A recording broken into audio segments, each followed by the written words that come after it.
Hi, I'm Shane Schick, Editor-in-Chief of IT World Canada. Business intelligence is supposed to help all of us make better decisions, but some projects have been dragging on for so long that executives are starting to wonder whether BI will ever deliver. That's where Bruno Aziza lives today.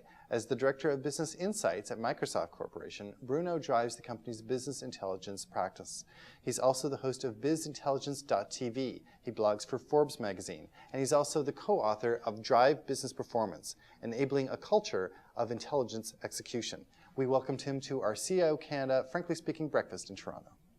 Now, technology people, CIOs and IT managers aren't known for being great marketers, but Sure. You've made the case, and you talked about it just a minute ago, of kind of creating a brand for your BI project. Can you expand a little bit on that? Why is that work, and why is it important? Yeah, the reason why it's working is often when we think about what it takes for people to adopt tools, we think about the technology assets and the logic behind it. But unfortunately, what we've seen with the poor track record of the industry is that that's not true at all. Large organizations like Siemens, Lego, Expedia, many of the ones that we talk about in the book have really gone through this mental model and this change of saying, well, I need to do a better job as marketing it. So for instance, at Siemens, they have this logo of COBRA, and COBRA is an acronym for Congleton Operational Business Reporting and Analysis. And what they've done is they've got this image of the COBRA, and then they have that on all the reports that are appropriate for people to consume. So they did this in an effort for going from many reports to just a few, so that when people see the logo of the COBRA, they realize, oh, that's the right report, and the COBRA actually doesn't bite,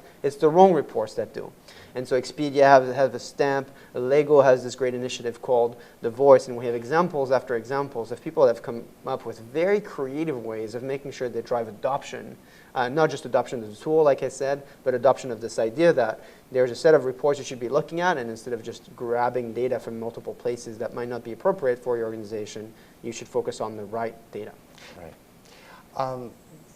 If you do BI successfully, if you get the results you want, how will that transform the role of the CIO in the future? So the opportunity for the CIO here is enormous because data is growing at an uncontrollable pace. And it really, what we see is the CIOs are turning into CEOs very quickly. I mean, that's the case of Tesco and many other organizations across the world. I think you even featured one recently in the CIO Canada magazine.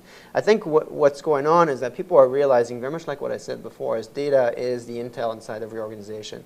There is, if we fast forward 5 years from now, there's not going to be a case or an ROI justification for data. It's going to be just very much like accounting. Can you imagine running your company without accounting?